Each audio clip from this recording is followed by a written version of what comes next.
嗱，今日睇新聞咧，話咩江文慧啊，正式參選，咁你叫佢出嚟，佢得個笑住嘅啫，即係問人問嘅問題咧係冇嘢答到人，直情好似啊，即係冇得罪啦，好似以是遮醜啊、白白痴痴啊咁樣笑啊笑啊咁樣，九唔搭八啊，答全部都唔知點答啊！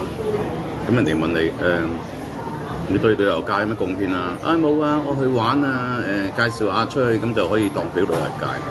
咁啊，蘇哥咪可以代表我咪可以代表特首。如果佢可以代表旅遊界去參選呢個立法會議員，咁蘇哥咪可以代表特首，係嘛？即係咁都得喎，原來係嘛？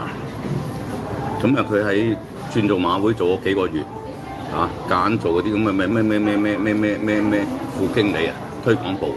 咁就係旅遊界，咁啊真係呢個世界好容易，唔怪得而家香港社會好多界別都咁亂龍啦。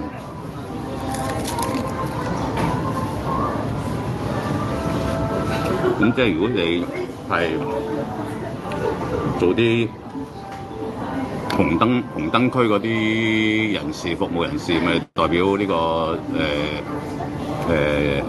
營業界同埋呢個零售界。營業及零售界都得，係咪咁都得？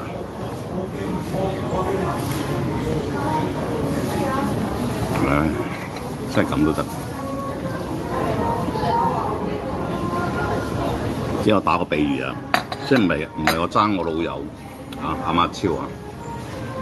咁人馬超做咗咁多年旅遊，20幾年，又係一個旅行社嘅股東之一。咁嗰啲係咩界啊？嗰啲咁又係咩界？我都唔知佢咩界，中間分界。唉，真係唔好咁傻啦，香港人。